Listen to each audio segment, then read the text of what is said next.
Halo semuanya, hari ini kita akan melakukan sesuatu yang seru banget. Kita bakal bongkar, atau bisa dibilang, melihat langsung cetak biru akidah dari generasi awal Islam, kaum salaf. Dan kita nggak akan spekulasi loh, kita akan merujuk langsung ke sebuah dokumen luar biasa dari abad ketiga Hijriyah, yang isinya adalah catatan konsensus mereka. Coba deh, pernah nggak sih kalian merasa sedikit bingung? Sekarang ini kan banyak banget aliran, pandangan, interpretasi. Nah, wajar banget kalau kita jadi bertanya-tanya, sebenarnya keyakinan asli para sahabat Nabi dan murid-muridnya itu kayak gimana sih? Gimana caranya kita bisa dapat gambaran yang otentik, yang langsung dari sumbernya? Nah, disinilah sumber kita ini jadi menarik banget. Kita akan melihat karya Imam Harab Al-Kirmani, salah satu murid langsung dari Imam Ahmad bin Hambal. Karyanya ini, jujur aja, udah kayak kapsul waktu teologis. Beliau itu bukan ngasih opini pribadi, tapi benar-benar mencatat kesepakatan atau ijma yang beliau saksikan sendiri dari para imam besar di zamannya, dari Irak, Hijaz, sampai ke Syam. Oke, kita mulai dari yang paling dasar dan fundamental ya, iman. Nah, bagi para salaf, iman itu bukan cuma sekedar ucapan, saya beriman di mulut. Wah, konsepnya jauh lebih dalam dan jauh lebih utuh dari itu. Menurut konsensus yang dicatat oleh Al-Kirmani, iman itu sebuah paket lengkap. Ada 4 komponen yang nggak bisa dipisahin satu sama lain. Ada perkataan di lisan, yang harus banget dibuktikan dengan perbuatan anggota badan, yang harus didasari niat dan keyakinan di hati, dan semuanya itu harus segaris lurus dengan sunnah Nabi. Jadi, satu kesatuan utuh. Nah, disinilah kita lihat perbedaan yang tajam banget. Para salaf itu meyakini iman itu dinamis. Dia bisa bertambah kalau kita taat, dan bisa berkurang kalau kita berbuat maksiat. Ini beda banget, kontras sekali dengan pandangan aliran Murji'ah. Mereka menganggap iman itu statis, ya cuma perkataan aja, dan sama sekali terpisah dari perbuatan.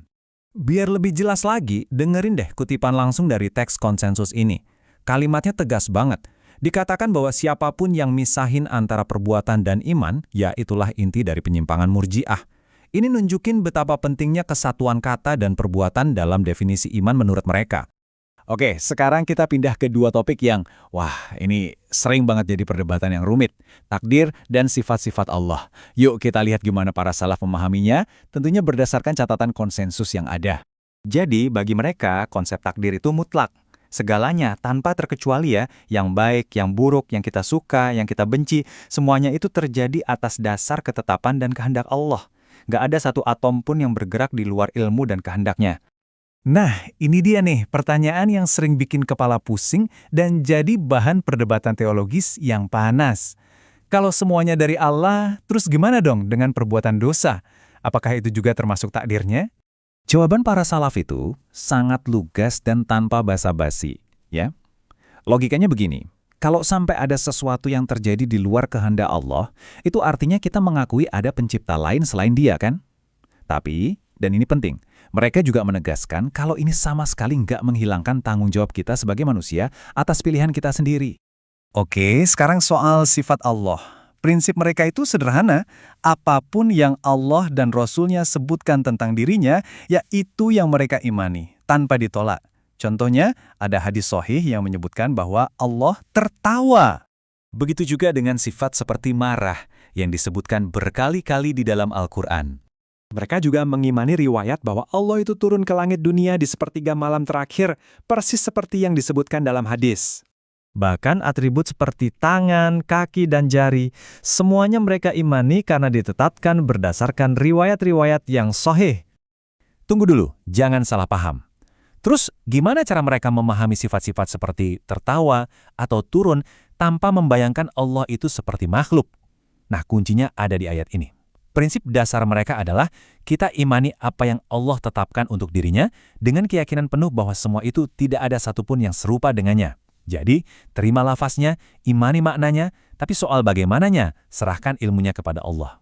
Oke, dari semua yang udah kita bahas, apa sih warisan utama dari pendekatan mereka ini? Apa metode dasar mereka dalam beragama? Dan yang terpenting, apa ini semua masih relevan buat kita hari ini? Kunci dari metode mereka itu ada di satu kata ini, asar. Bagi mereka, agama itu bukan buat dipikirin pakai logika atau filsafat semata, tapi untuk diikuti berdasarkan riwayat. Nah, asar, yaitu riwayat dari para sahabat dan generasi setelahnya, itu jadi pilar utama setelah Al-Quran. Jadi formulanya itu jelas dan punya hierarki. Sumber nomor 1, Kitabullah, Al-Quran. Sumber penjelasnya, athar dan riwayat-riwayat yang terpercaya. Mereka sangat hati-hati dan cenderung menghindari penggunaan analogi atau kias dan opini pribadi atau ra'i, terutama dalam masalah-masalah akidah yang fundamental. Nah, ini yang membawa kita ke refleksi terakhir.